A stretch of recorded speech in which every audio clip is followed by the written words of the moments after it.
Good afternoon. Welcome to Westminster. This is the bit where we answer your questions at home. Ask this. With me now is Maddy Thimont, Senior Brexit Researcher at the Institute for Government, and Chris Morris, the BBC's reality check correspondent. Welcome, both of you. Yet again, it's a day with lots and lots of developments. So, Chris, let's just first of all help to get heads around what's happening in Ireland and the backstop, because it's an issue that keeps coming up, and it's one of those things you can never explain too much.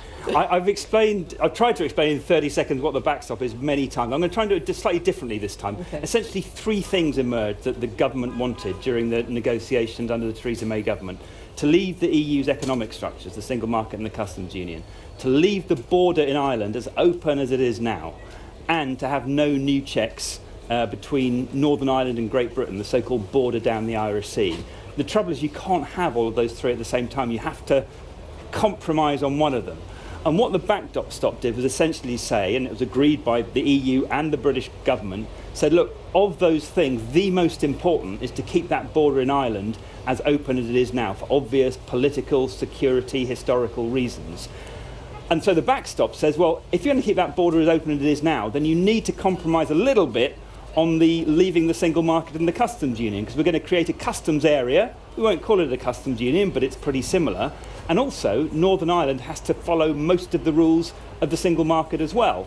Now, if that's going to be rejected, there's only really one other option if you're going to keep that border open, and that's to have some kind of extra checks down the Irish Sea between Great Britain and Northern Ireland. And that's where you get to this idea of a Northern Ireland only backstop. So those rules would only apply in Northern Ireland, which was the EU's original proposal, rejected by Theresa May's government. So the backstop is designed to keep that border open, come what may. But all the politics around it makes it very difficult to do that in the circumstances. Yes, and how much has the politics shifted? Because, of course, then, that was when Theresa May was absolutely reliant on the support of DUP MPs. The makeup of the Commons, with lots of Tory MPs losing the vote, has shifted, and it changes that. One of the questions in the background for a long time has been, to what extent would, if you like, the Brexit hardliners, the European Research Group, be prepared to throw the DUP under a bus? In other words, is leaving the EU on their terms more important than protecting their allies in Northern Ireland? It's interesting, the third time the withdrawal agreement came back to the House of Commons, the ERG split a bit. And there were those, Boris Johnson was among them, who said, no, we are going to vote for this, even if there are bits in it, which, including the backstop, which the DUP don't like. But there were also, if you like, the ultras, MPs like Steve Baker and others, who said, under no circumstances will we vote for this withdrawal agreement. So, yes, circumstances have changed. The DUP perhaps hasn't got as many levers as it had before, but there's still no majority for anything in this House of Commons. So we would need to, if we had an election and we got a new House of Commons, would there be a majority for one thing or the other? It's possible, of course, that we'd have another hung parliament and we'd be standing here talking about this again.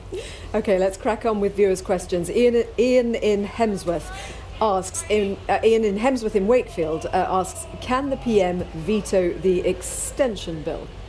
So, no. I mean, the bill today is going to become law tonight. It's been confirmed. And once it becomes law, then the Prime Minister is going to have to follow the law.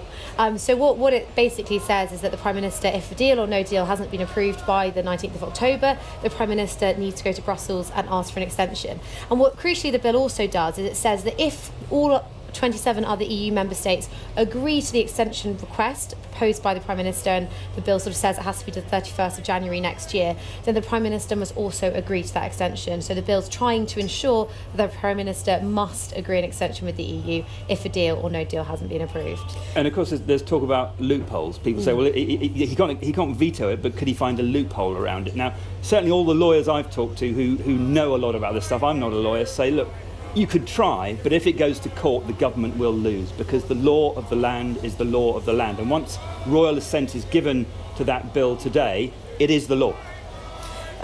John Sprackland in Greater Manchester asks, if Boris Johnson tries to circumvent the legislation requiring him to request an extension, where you're talking about, could Parliament resort to revoking Article 50?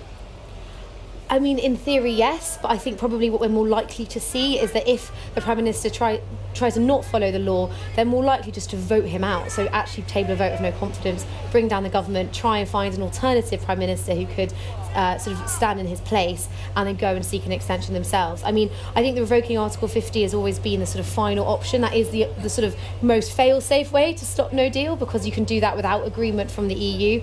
But if they were going to do that, they'd probably need to legislate to actually force the Prime Minister to do that. And I don't know if there are really the numbers in the Commons for them actually to do so. I think that's sort of why they landed on this extension bill in the first place, because actually that was the only thing they could get a majority for. John Brooks in Crewe wants to know, if the UK gets a free trade deal with the EU, will that mean we don't need a backstop? If so, why can't we just start with a free trade deal? Depends what that free trade deal says. I mean, free trade deals by themselves don't remove all the paraphernalia that you normally associate with the border. They may well remove tariffs on most or perhaps all goods being traded, but there are other things that happen at borders which don't happen currently at the Irish border. So the intention is always to say, yes, let's have such a good free trade deal that the Irish border problem goes away. Number one, that's very difficult, and number two, it's going to take a long time to negotiate. Free trade deals aren't done on the back of a fag packet. They're not done overnight. They are very long and complex processes, which is why there's the backstop there. The EU says, the Theresa May government said, as a temporary measure to get you through to that free trade agreement in the end.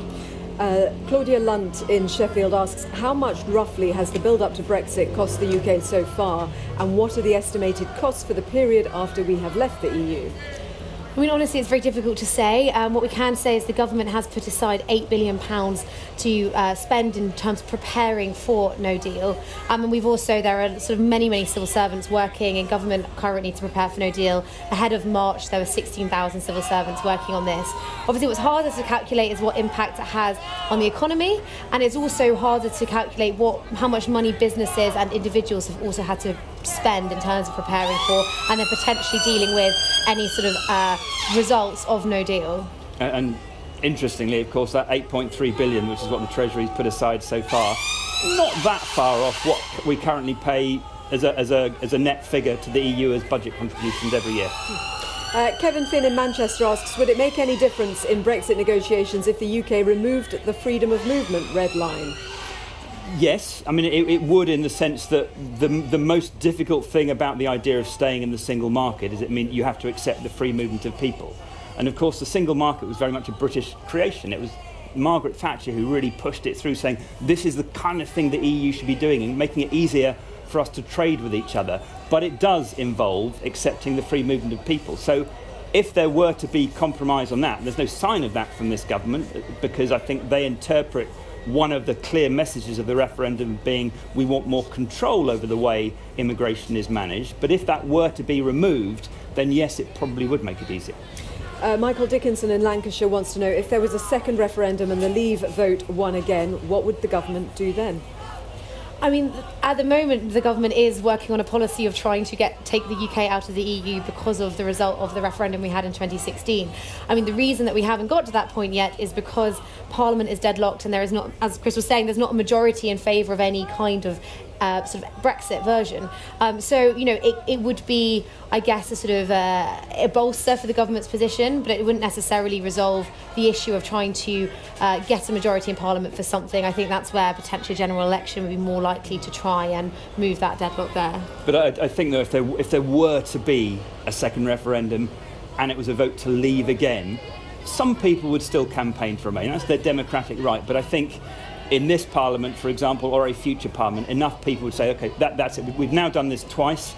One of the arguments has always been, oh, yeah, but the first time you didn't have enough of the detailed knowledge about what this would mean. I don't think you could argue that again. And I think there'd be enough MPs who'd say, OK, I don't necessarily agree with this, but I'm going to vote to get it done. We've now had 2 votes. And it would be important, obviously, who tabled that any referendum, the wording of it, and whether actually Leave with no deal would even be on the ballot paper. It's the opposition is saying they want it to be Leave with a deal or Remain. Yeah, So- I mean, we don't. Well, this is the thing: is at the moment we don't know what the question would be. The Electoral Commission would be testing out questions to see what should be on the ballot paper. They'd have to legislate in favour of a referendum, and that bill would have to go through both houses of Parliament.